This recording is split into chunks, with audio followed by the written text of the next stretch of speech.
Hi, welcome to my Health Tips for Happiness. I've been practicing for 30 years and done craniosacral therapy for 15 of those, feeling people's tensions in their tissue and what those tensions relate to emotionally is part of my therapy that I use to get people to open up to themselves and let go of tightness and tension. So I'm certainly a sufferer of negative mindset, too many lists, too much worry about stuff that's unimportant, and I like to bring myself back to the moment now, because I'm a firm believer this is all we have. We only have now.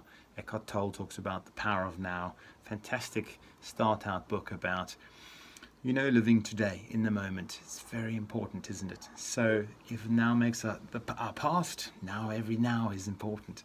So I'm reading that neurophysiologists talk about the left brain as the plotting, planning, analytical, list making, getting control of the small nitty-gritty parts of our life. The right brain is about the broad view and how everything links together. So if we were watching a play, we wouldn't watch how the actor acts. We would listen to the whole story. And we actually do both, don't we? Because we use both parts of the brain. This is what I want to try to do here. So I call this a bit like active mindfulness. If we do mindfulness in a meditation, it's a moment of clarity and special time, but we still have to come out of it and go into life. So how do we keep that mental state of balance? Like a fish deep in the ocean, storm comes by or it's calm and that little fish is still happy. So I call this active mindfulness, and it is called active mindfulness with my teacher Caroline Bliss, who I'll list at the end. She's a fantastic person for developing yourself to get rid of some of the foibles and characteristics we carry from trauma in the past, so that we're a more present person, able to see our emotions in the moment and live presently without them, or in a better way. So if the first thing we have to do is feel where our tension is, we have to feel is the tension that we're carrying in our bodies that's taking us away from this moment. Is it because we're thinking of something else, our list, our relationships? Are we angry, frustrated, depressed?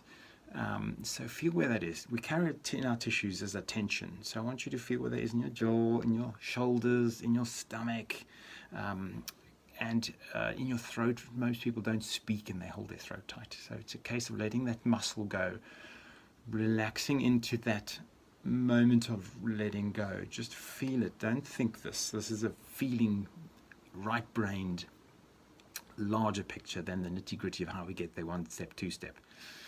And it's a brave moment to be open to these feelings. We have to allow ourselves to be seen as an open soul, open to all these problems that maybe we need to start letting go of to be present. The thing we do commonly to stay in the moment is breathing to keep us alive. So try maybe practicing a slow breath, slowly in at the same pace as slowly out. If you want to be left brain, you can calculate 5 in seconds, that is 5 out.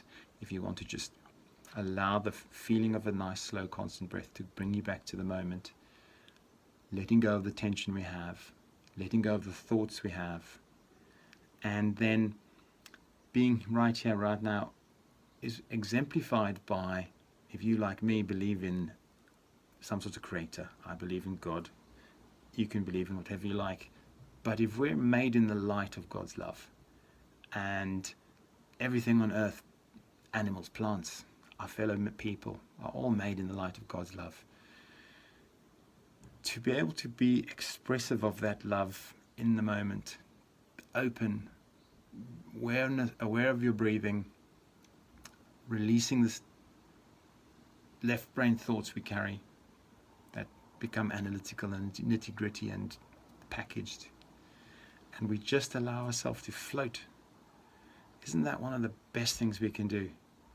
Nutritionfacts.org is another good reference, where they talk about if we lower our breath, calm our breath, steady our breath, we reduce our blood pressure as well. So there's research for all of this work. And finally, if we're present in a state of loving nowness, if you can call it that, we're building bridges, we're making other people feel better, we're making ourselves feel better. The opposite doesn't make anyone feel better and creates resistance as opposed to solutions. So imagine we can be letting go of our feelings, being brave and open to do this. Breathing slowly and steady. Thinking of being here in the moment, not where you could be tomorrow, what your list is yesterday and what you could have done, could have had. Being present in God's love, expressing God's beautiful creativity, melding with this world and the energies of it. Could there be a better moment for us to be you, glorious, present and fantastic? Give it a go. Tell me what you think.